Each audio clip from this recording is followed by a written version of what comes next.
Hi everyone, it's Professor Hall. So we are continuing our discussion of the original stage play of Peter Pan.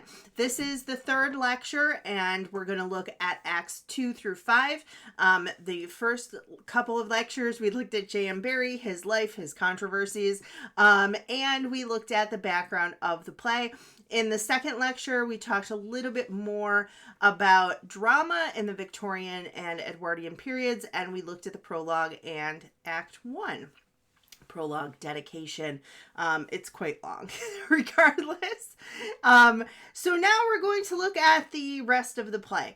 And there are just a couple things that I'm going to point out to you that are sort of happening in the background and the ways in which I'd like you to sort of think about this play if you're in my class. And if you're not, enjoy this anyway, hopefully. And I hope that you read the play and kind of have these things in mind, or even if you go to see it performed, or even if you rewatch one of the many film versions. So let's get into it. With Act 2, we do meet the Lost Boys. I think their depiction is really interesting here, that we have a very detailed description, as always, from Barrie in the stage notes about what each little boy is like.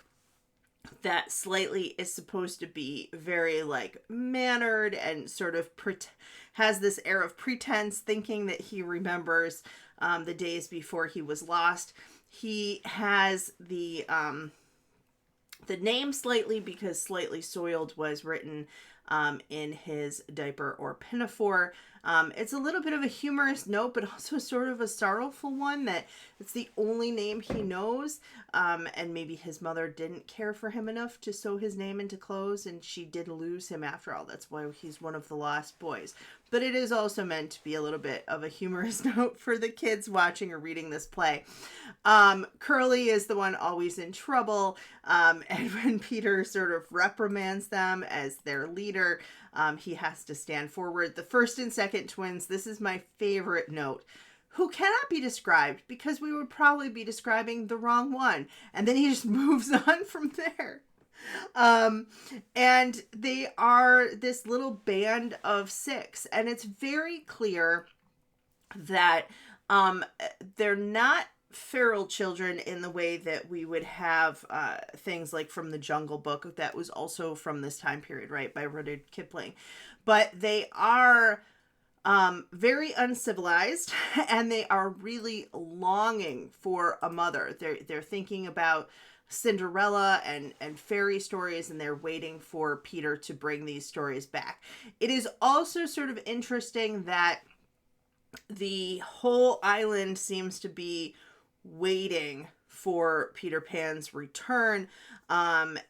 In the novel version, the flight from London to the Neverland takes a lot longer, and I think that that's not fully conveyed here.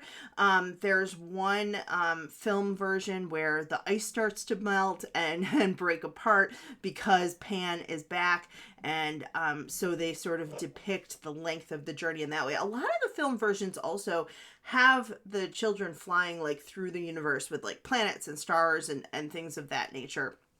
These are really interesting interpretations to me. But nevertheless, although it seems to be almost instantaneous, because here we are looking at it as a stage play, I do think that it's meant to be a period of time before he returns. So we also have this idea that the Neverland is very crowded, and that we're playing with time here in a lot of different ways. Peter Pan obviously symbolizing eternal youth, but Captain Hook in many ways symbolizing eternal middle age, I guess is how I would put it, that he is very concerned with aging and death and dying. He's obsessed with revenge. He is obsessed with Peter Pan and the Lost Boys. He knows quite a bit about them, as well, as we find out through the next couple of acts, 2, 3, and 4, that he's aware that they've brought a mother. He doesn't really even know what that is, sort of showing that he is also kind of removed from this idea of time, right? And in part because of that, we have these notes from Barrie that like the lagoon could be summer, another part could be winter. In the Neverland, I almost said Wonderland. In the Neverland, you can have like all 4 seasons all at once. We also have a lot of colonialist ideas, and this comes about in a couple of different ways. The first is probably the most obvious, and that's the portrayal of the native people. Now, in part because this is a British fantasy, we are looking at the Neverland, I think, almost as like the child's ideal of what America could be, which is interesting to me because it's not like this is written in like the 1600s or the 1700s, but that is sort of what's going on, that we have a place that is far away and therefore sort of exoticized in and of itself, right? So the Native Americans are number one called the Pickaninny tribe, which is a very derogatory term at the time used for... Sorry, I wanted to get my exact note on this. So the term Pickaninny is a historically offensive term used mostly to refer to children of color. It originated from West Indian Creole and Portuguese, which pequeño meaning little, or Spanish pequeño. I'm butchering those words because I don't speak Spanish or Portuguese. Sorry about that. But essentially, this was a racial slur that was used in the United States in derogatory caricatures of African American children, and then later also other people of color. It was used a lot of times in minstrel shows with this racist imagery. The children having very exaggerated features, unkempt hair, that kind of thing. And most of the time, those characters would be using broken English or slang to sort of show their ignorance, basically. And that is exactly what is happening here, right? That we know that Barrie is in a play in particular playing with the idea of play and incorporating not play like stage play, but the play that children do, right? So he's incorporating a lot of different types of theater, and I do think that to a certain extent the minstrel show where white actors would be dressed up in these racial caricatures, I do think that is here to a certain extent, as well as the pantomime is here, as well as, you know, certain other aspects of spectacle that would have been on the stage at the time. So I think that that's something to keep in mind when we look at this depiction of Tiger Lily and her tribe, referring to them as redskins, referring to them as savages, many times talking about, you know, the scalping and that kind of thing. This really is aligning with British imperialist fantasies at the time, where Indigenous people are, on the one hand, shown to be these like gross stereotypes and uncivilized people, which the Lost Boys are much more uncivilized than the natives.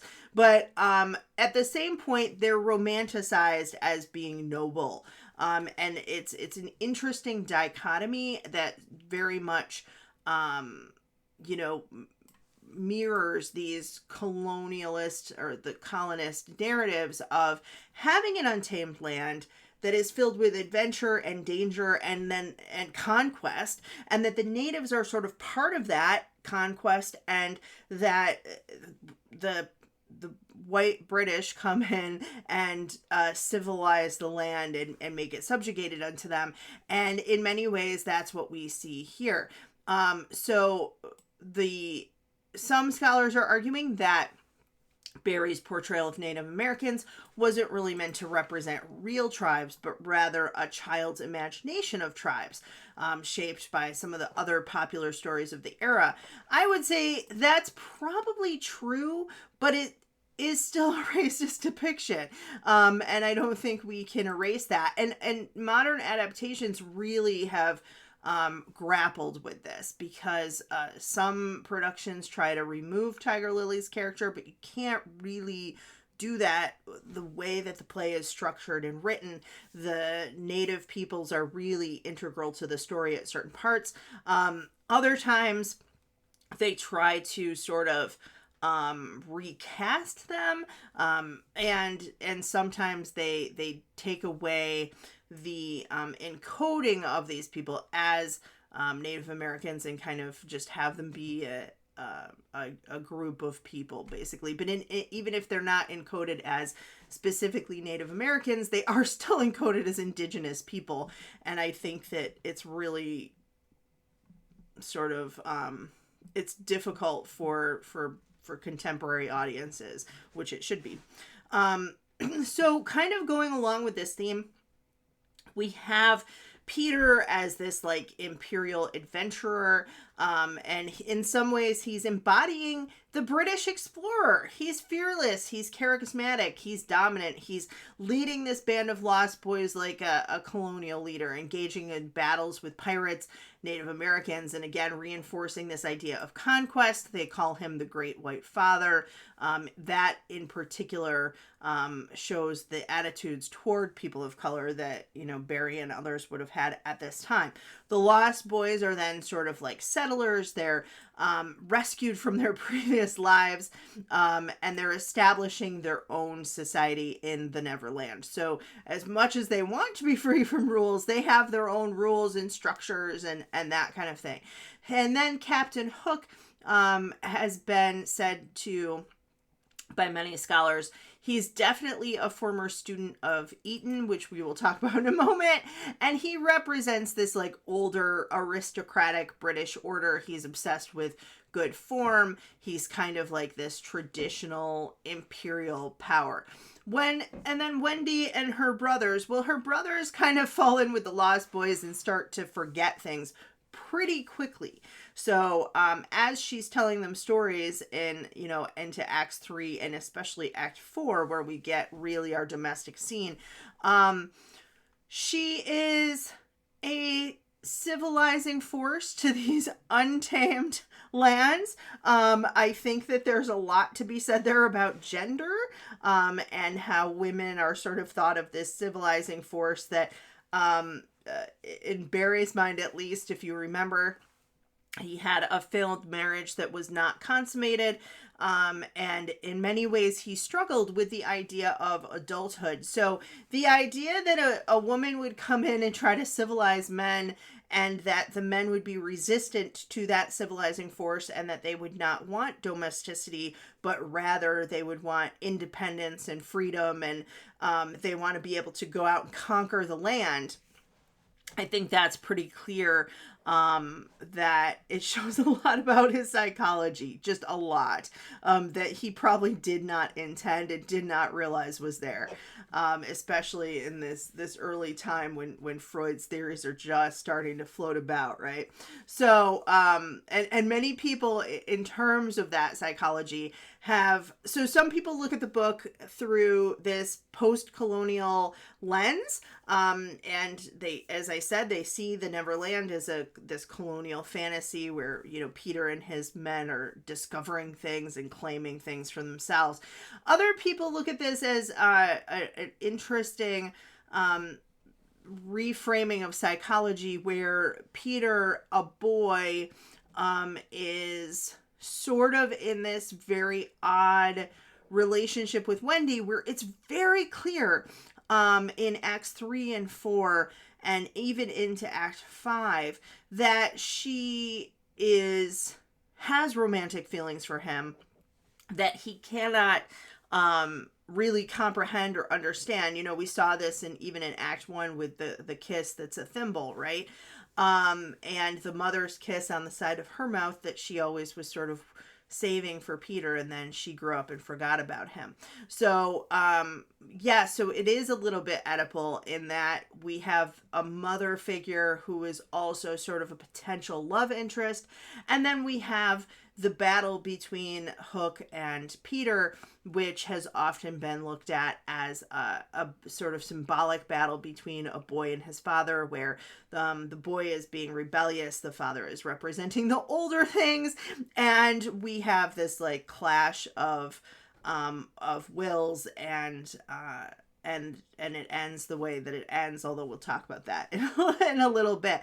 So a lot of different ways that you can look at the play and consider the play beyond just, these ideas of childhood and imagination are there, yes, but also these other ideas that were sort of emerging proto-psychology, or early psychology, I should say, and also the imperialism that was still going on at the time and really lasted until after World War II in particular, right? Along with this are the fairy stories. So we have talks of Cinderella, and how some of the Lost Boys are longing for the end of the story or more stories about Cinderella. And Charles Perrault's Cinderella, also called The Little Glass Slipper, was first published in 1697. We also have other famous fairy tales in that group, like Sleeping Beauty, Little Red Riding Hood.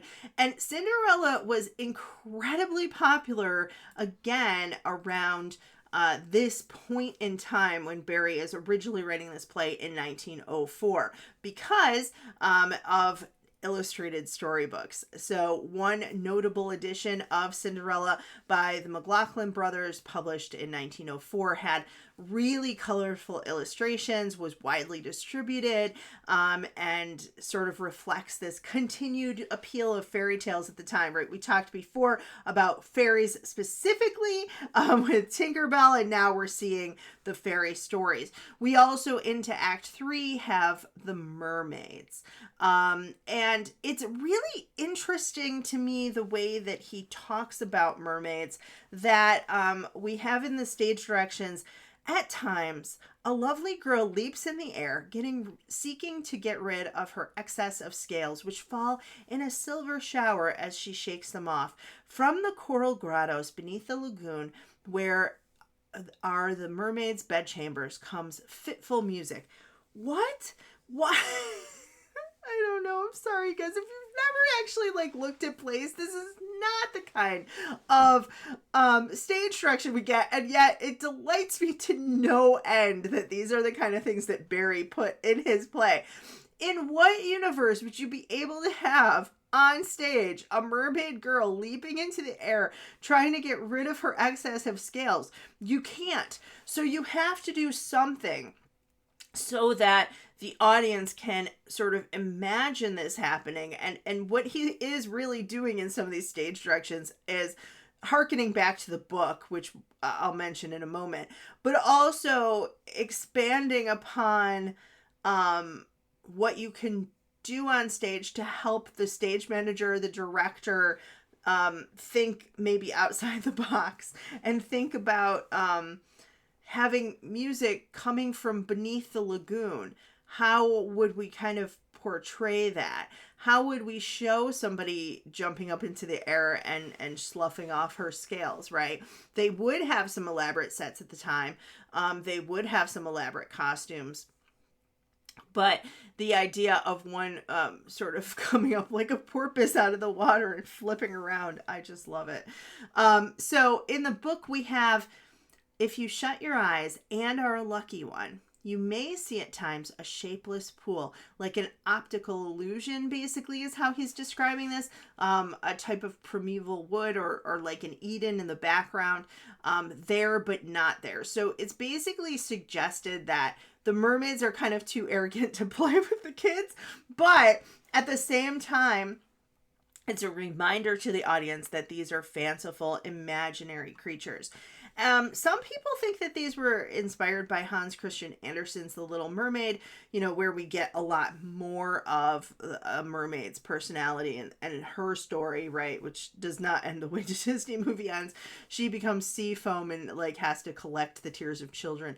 But it has, I think, a little bit more danger than that. Peter tells us they're cruel creatures who try to drown children. Now, we only have Peter's word, but at the same time, we do have this sort of hearkening back to the sirens, which were bird women, but the concept is basically that they are captivating people with their singing and causing them to crash into rocks. We also have the Nereids, the sea nymphs, the daughter of the sea god, who were shapeshifters and could take these fish forms, kind of mermaid type of forms. And then we have the pirates, which we did have a little bit of in the second act, but I want to talk about more here. Lots of pirate stories around this time. Captain Singleton with Daniel Defoe, Treasure Island in 1883. So a bit before this, but certainly a book that Barrie would have read and been familiar with. And then the Pirates of Penzance, the Gilbert and Sullivan show, which was on stage at this time. And as I mentioned before, really these Gilbert and Sullivan shows led to an explosion of musical theater during Edwardian times, and romping comedies with songs and things of that nature. So the promise of pirates would have been really as thrilling to the boys as the mermaids were enchanting to Wendy, who keeps trying to catch them. And Peter's like, you don't want to try to catch them. In particular, we have Captain Hook. Now, Captain Hook is supposed to be from Eton College. And this is something that I think is lost to a lot of American audiences today. But Eton was one of the most prestigious historic boarding schools in England. It was founded in 1440 by Henry VI. And it was originally established to provide free education to very intelligent but poor people known as the King's Scholars. Later on, it sort of evolved into elite institution, instead educating aristocrats and politicians and other key figures like that. The motto, Floreat Etona, may Eton flourish, are Hook's last words here, although not in the book. And in many instances of this play, unfortunately not the version that we're reading, but I think in better versions of this play, Hook does not die, and we'll kind of talk about that in a moment. But basically, the education would have been focused on Latin exclusively, and then later on mathematics, sciences, and eventually the humanities. So students would live in boarding houses. Pop was an elite student society, which they make a reference to here. And people who went there that you may know: Prince Harry, George Orwell, a lot of the British prime ministers, Boris Johnson. So he's meant to sort of have this, he stands as this symbol of elite education, of tradition, of aristocratic values. There is also some interesting notes about how Hook is a little bit meant to be a little bit more effeminate, and again, a little sort of playing with gender in the Neverland, that Peter as this leader, as this conqueror, is more masculine than the old Imperial Guard, and Hook is a little fussy with his curls and his ideas of honor and good form, and he is really insistent upon proper conduct, and yet does trick Peter and the young boys eventually. And I think that sort of plays part of his downfall, that he was not so much about honor and that sort of thing. So he really is a tragic figure being shaped by these expectations placed upon him by Victorian society. And I think part of the fear of Peter and the thinking and obsession of defeating him is supposed to, some scholars have said, is supposed to just mirror this competitive spirit instilled in Etonians. But in another very real way, I think it is the longing to not have just this, very refined speech and etiquette and honor and duty and all of that thing. Which is also very interesting to me that Barrie made these choices, because it does contrast sharply with Hook's really rough pirate crew. And in many ways, the pirates are not unlike the uncivilized Lost Boys, right? So you have some parallels there, but yeah, he's very much more refined and aristocratic. He has a love of poetry, all of that kind of thing is going in. One thing I want to note is that Peter and Wendy are stuck at one point. They can't fly, and the water is coming up. Peter has been hurt in a fight with Hook, and they're trying to get out by using a kite. It cannot carry both of them. And there's this note that Peter is of no weight at all, but it's a forbidden subject, and Wendy doesn't want to say anything about it. So there's a hint that he might be a ghost or a spirit of some sort. We only get this in the stage directions, not the play itself, not in the dialogue or the action. So really there could be no hint of it at all, but it is in the book version as well. And Peter says, you go on, Wendy, to die would be an awfully big adventure. I think what's interesting is that several modern interpretations of this play, including the 1991 film Hook, Captain Hook is the one who says those words. Death is the only adventure you have left. Now, by that point, he is supposed to be kind of an older man who's sort of exhausted with all of these adventures, while Peter Pan has grown up. And there's I believe a counter to that where Peter's like, no, to live is the greatest adventure. You get to do things. Why are you looking on death as this final adventure? Why are you romanticizing this idea of death? But he is saved in a Deus Ex Machina, God from machine sort of way. A bird with a hat comes, and it's the Never Bird. In the book, it's an entire chapter. Here we just sort of get a note about it, as if Barrie's kind of figure it out, just get him out of this somehow. So the Act 4, just to really briefly kind of say, a lot of this is this domestic scene. Again, this fight between Wendy, who really wants love, romance, and it seems a husband in addition to children, that just having children are not enough for her. She keeps sort of trying to question Peter, who am I to you? And he's like, you're my mom. And she's like, okay. Who among us hasn't been there?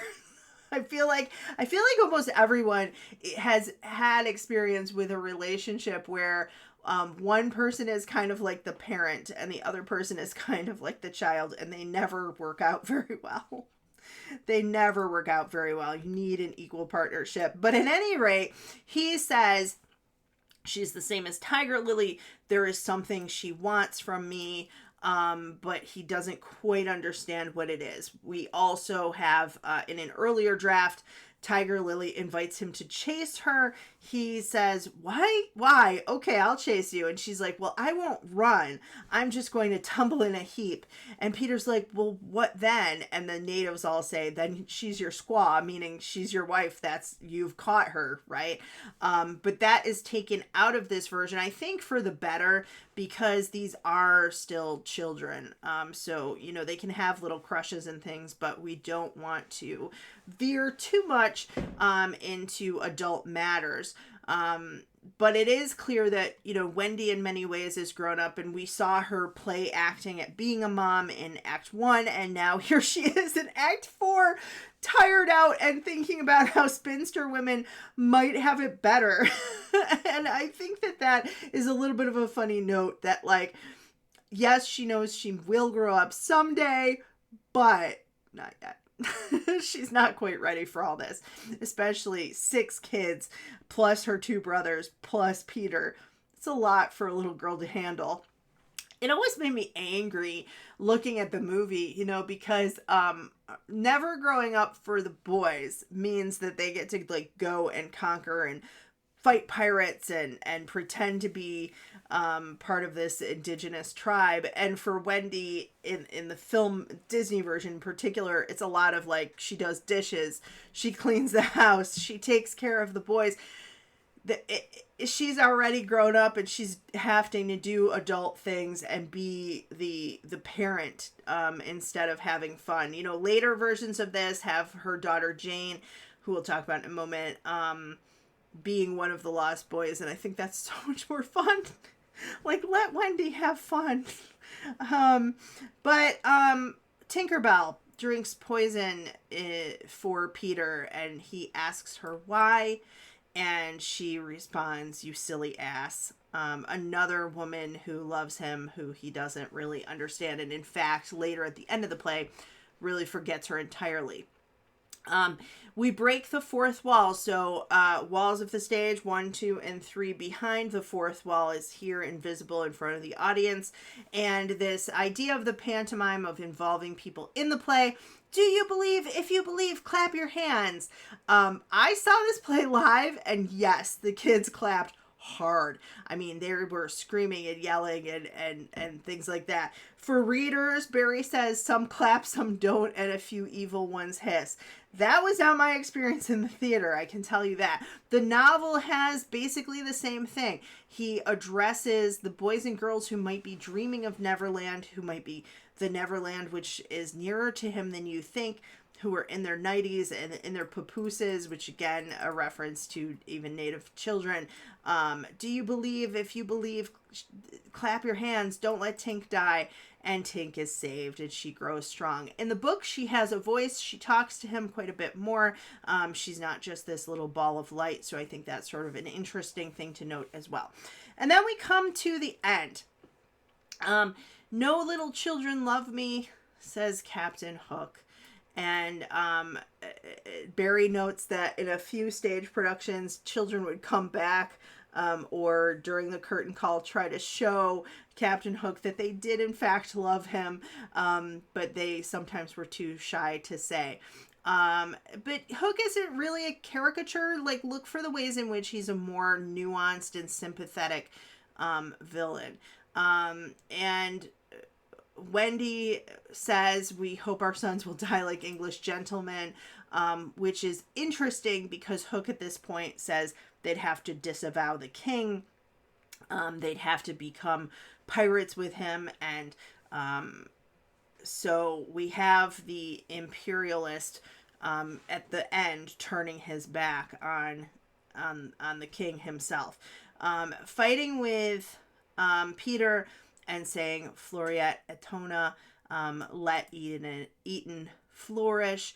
In the book, he says bad form at the very end, which I think is a little bit funnier and probably more fitting. I do think that having him not die to the crocodile is a better ending. Not just that I'm worried about kids and violence. That's not it. But I think that the idea that time doesn't exist here, and the idea that we are playing with perpetually conquering the land, perpetually having fights, this idea that childhood never really ends, and within that are these cycles. I'm thinking right now of like the Dark Tower series by Stephen King. Spoiler alert, there is an indication that our hero Roland's journey just sort of repeats itself. And I think that would have been more fitting here. But I can see also that children want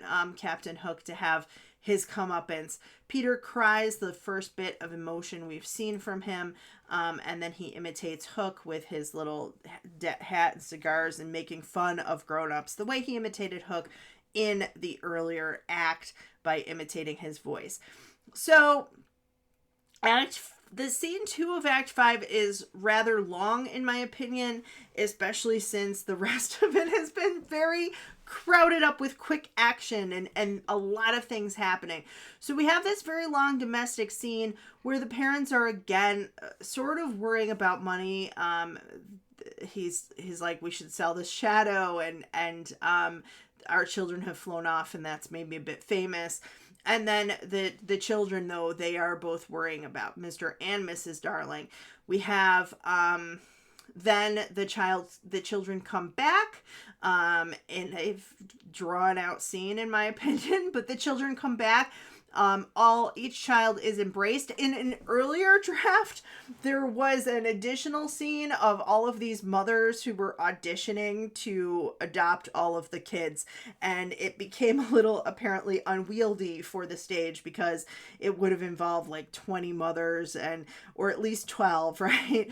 Instead here, Mrs. Darling adopts almost all of them except for the last, Slightly, who comes in and is taken by Liza, who we find out is married but has no children, and she feels it in her bones that this boy of her is hers. We have this really powerful testament to adoptive parenting, and certainly by the time this play was put into print form, that's after Barrie adopted the Llewellyn Davies boys after their parents had passed. And so regardless of how that happened and some of the controversy surrounding it, I think that we could see it in very innocent terms and see here Liza kind of standing in for Barrie, saying, I feel this in my bones that you are my child.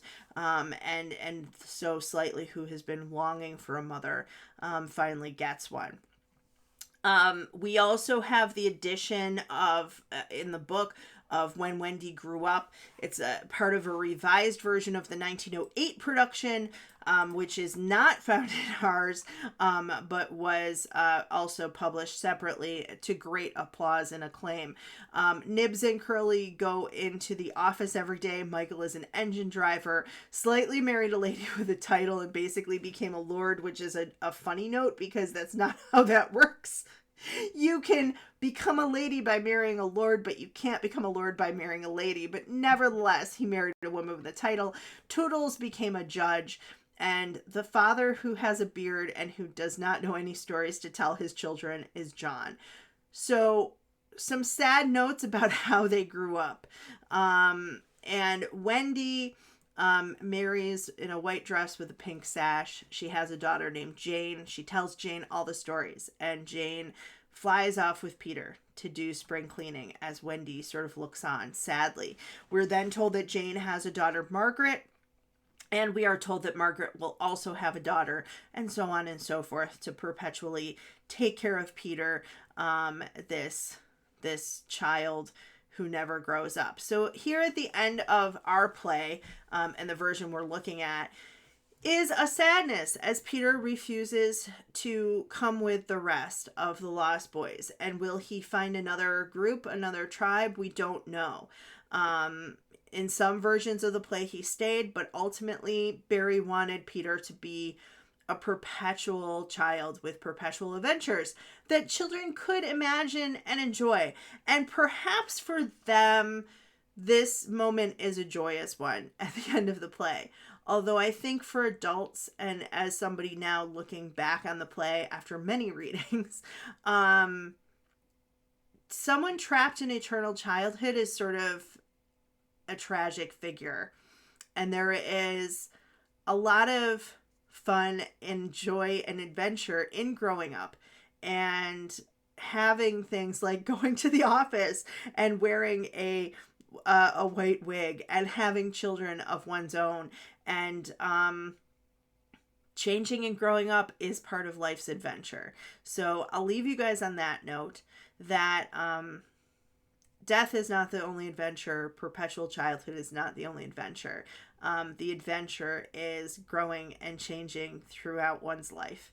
And it's tragic to me that that's something that Barrie kind of never came to that conclusion.